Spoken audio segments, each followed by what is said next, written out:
me peace in my heart, give me loving. Give me peace in my heart, I pray. Give me peace in my heart, give me loving. Give me loving to the break of day. Sing Hosanna, sing Hosanna, sing Hosanna to the King of Kings. Sing Hosanna, sing Hosanna, sing Hosanna to the King. Give me love in my heart, give me serving. Give me love in my heart, I pray. Hallelujah, give me love in my heart, give me serving. Give me serving till the break of day. Sing Hosanna, sing Hosanna, sing Hosanna, sing Hosanna to the King of Kings. Sing Hosanna, sing Hosanna, sing Hosanna to the King. Sing Hosanna, sing Hosanna, sing Hosanna, sing Hosanna to the King of Kings. Sing Hosanna, sing Hosanna. Sebagian besar waktunya, saudara, Yesus menyusuri dari desa ke desa di Galilea, mengajar, menyembuhkan, dan melayani banyak orang yang sakit atau kebutuhan-kebutuhan yang lain. Dia meninggalkan keluarga kandungnya. Yesus meninggalkan ayah, ibu, dan saudara-saudaranya di Nazaret. Sebagai manusia pada waktu itu, Yesus juga membutuhkan, saudara, orang-orang yang akan memperlakukan dirinya seperti dalam keluarga. Dan kita lihat dalam bacaan kita Injil, tepat sebelum hari yang kita sebut sebagai Minggu Palma ini, Yesus berada di sebuah rumah bersama dengan orang-orang yang memberi keramah tamahan menyambutnya sebagai keluarga, teman-teman dekatnya di Betania. Yesus menerima keramah tamahan teman-teman yang dikenalnya dan mengenalnya dengan baik. Yesus bersama-sama dengan orang yang memiliki hubungan yang mendalam dan pribadi dengan Yesus. Yesus bersama dengan teman-teman setianya yang mengasihinya dan dikasihinya. Begitu besar kasihnya kepada orang-orang yang duduk dalam keramah tamahan perjamuan bersama itu. Nyata dari apa yang dikatakan dalam firman Tuhan, ya, saat Yesus bersama dengan Maria ke makam Lazarus yang mati dan dikuburkan, dan dikatakan Yesus menangis dalam kesedihan. Dan orang-orang berkata, kita baca di Yohanes 11:36, lihatlah betapa kasihnya kepadanya. Betapa Yesus mengasihi Lazarus demikian rupa. Itulah perjamuan bersama, saudara. Rasa saling mengasihi di antara mereka itu nampak begitu jelas di rumah mereka itu. Mereka memperlakukan Yesus yang jauh dari keluarga kandungnya seperti keluarga sendiri. Keramah tamahan yang demikian inilah yang menyalurkan, saudara, berkat Tuhan, menguatkan, meneguhkan kehidupan pelayanan. Dan menerima dan memperlakukan dan menunjukkan kasih dan perhatian, murah hati dan persahabatan. Membuat orang merasa diterima, dihargai. Begitu penting dan berarti. Terlebih-lebih seperti yang sedang terjadi dan dialami oleh Yesus, yang sedang menghadapi kesepian dan isolasi. Sudah baca tadi, sedang dalam plot pengkhianatan, sedang dalam plot untuk dibunuh. Yesus menghadapi banyak ditentang, disalah mengerti, ditolak, dihina. Dalam atmosfer kering seperti itu yang membuat orang bisa kesepian, saudara. Yesus disambut sebagai keluarga. Sebagai keluarga, saudara, dalam jamuan makan. Kita baca jamuan makan itu disisipkan dalam Injil Yohanes, saudara, dalam konteks menyeluruh di mana Yesus sedang berada dalam perlawanan dan tekanan konflik yang dahsyat. Dia sedang menempuh jalan bahaya, memasuki Yerusalem. Pengkhianatan sudah ada di depan mata. Dia akan mengalami kematian dan kesengsaraan. Di tengah situasi sukar kering itulah disisipkan cerita mengenai jamuan makan ini. Kalau kita lihat, saudara, bahwa tindakan Yesus menghidupkan kembali Lazarus dari kematian, itu sungguh-sungguh mengancam otoritas dari pimpinan-pimpinan agama pada waktu itu. Maka sampai kepada keputusan dari para semua pimpinan agama Yahudi pada waktu itu, saudara dapat lihat di Yohanes 11 ayat 53. Mulai dari hari itu, setelah Yesus membangkitkan Lazarus, mereka sepakat untuk membunuh dia. Jamuan itu diletakkan di tengah-tengah keadaan yang mengerikan itu. Dia akan segera menjalani via dolorosa, jalan kesengsaraan dan kematiannya. Maka ketika Maria, saudara, dikatakan mengurapi kaki Yesus dengan minyak wangi di situ, dan bau minyak semerbak di seluruh rumah itu, Yesus mengatakan pada waktu Yudas protes, biarkan dia melakukan hal itu. Suatu sisipan di tengah-tengah pergumulan berat yang dia alami. Sebuah perjamuan kasih untuk dirinya. Dan Yesus mengatakan, ini dilakukan untuk mengingat hari penguburanku. Ya, Yohanes 12 ayat 7. Nah, kalau saya bayangkan apa yang dikatakan Tuhan Yesus ini, tindakan Maria itu, bagi Yesus, saudara, dengan jamuan keramah tamahannya, bagaikan menggantikan bau kematian, maut yang harus dia jalani, yang menyeliputi rumah itu, diganti sejenak dengan aroma cinta, kasih, dan juga pengabdian.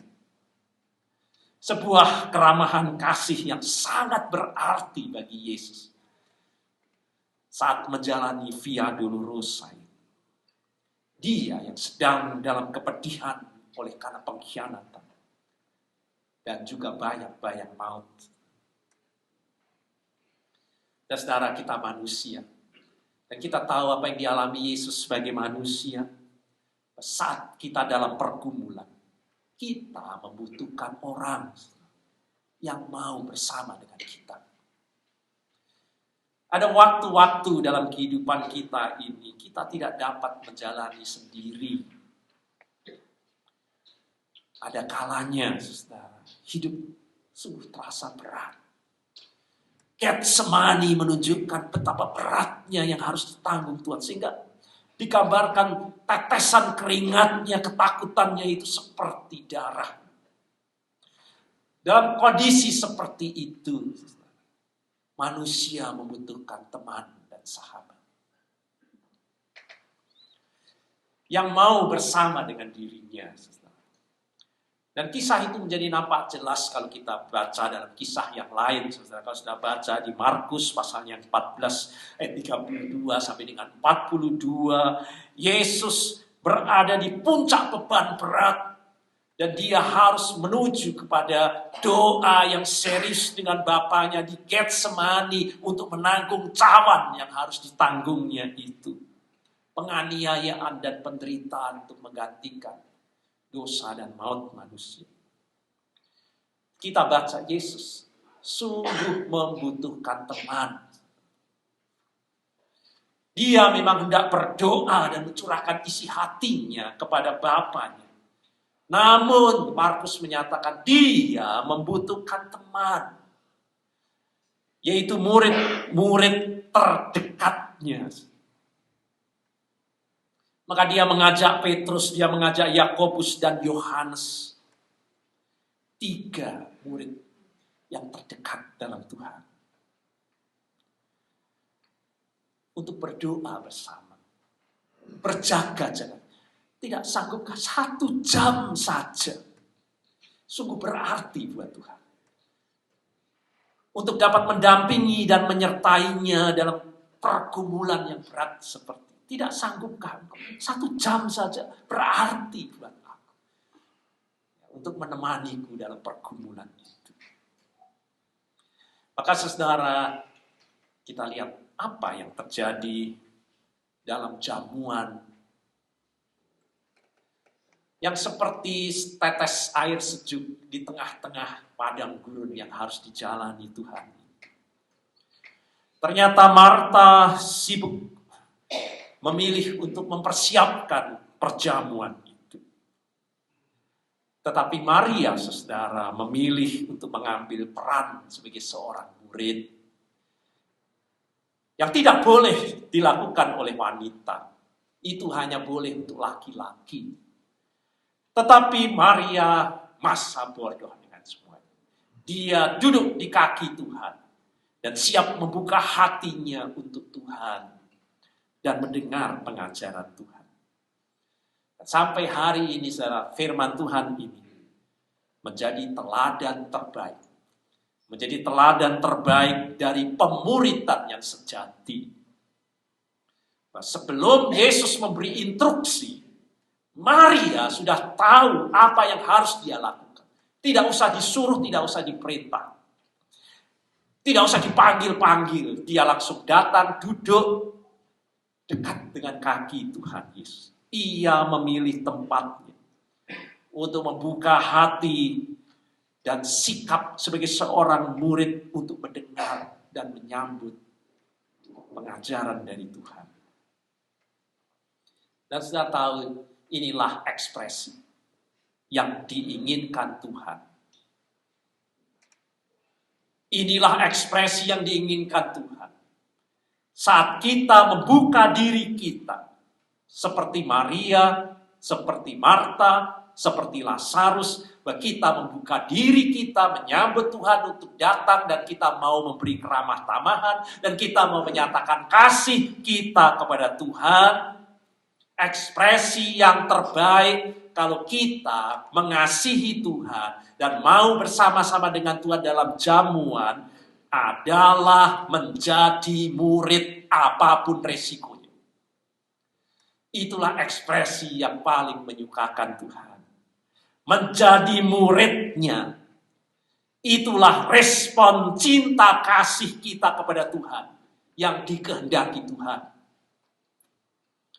Maka selanjutnya kita dapat lihat Yesus menyampaikan secara radikal bagaimana menjadi murid Tuhan. Apa yang saudara bayangkan kalau saudara masuk dalam pemuridan?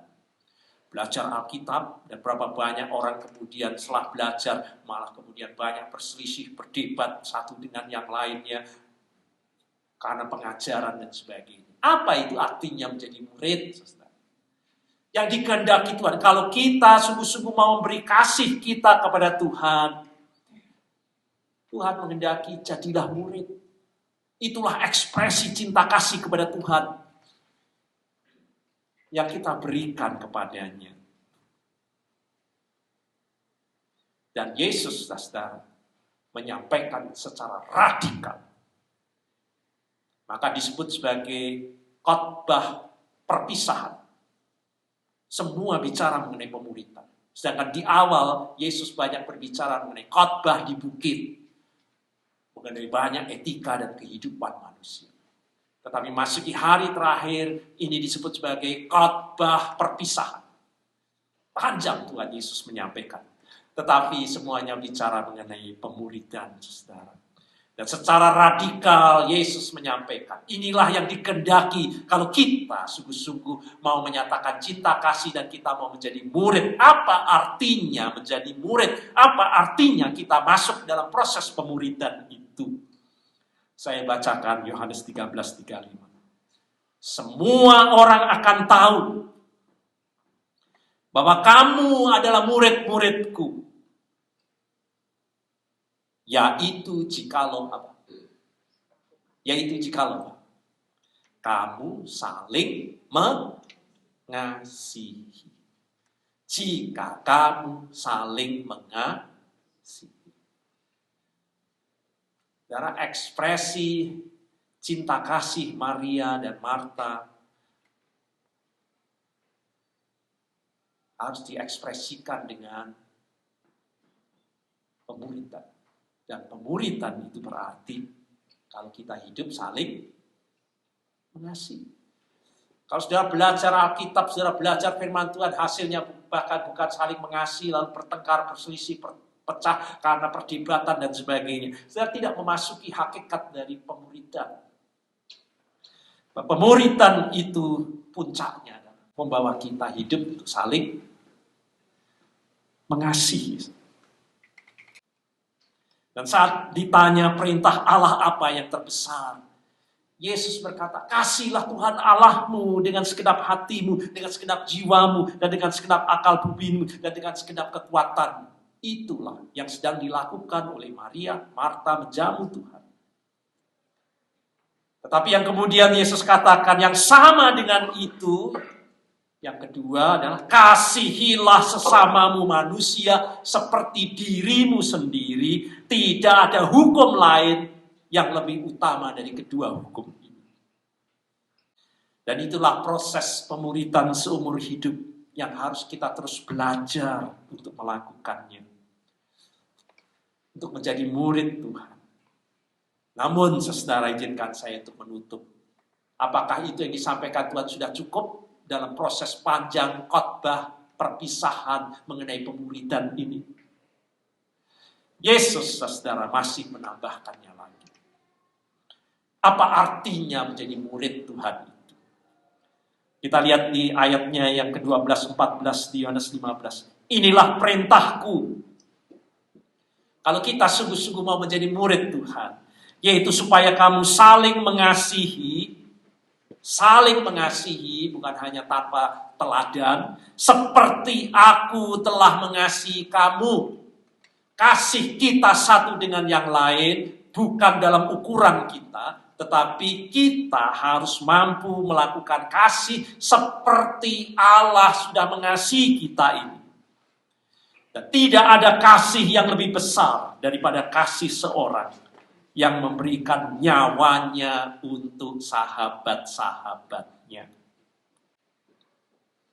Dan Yesus memberi kehidupannya yang akan kita rayakan dalam Kamis Putih nanti.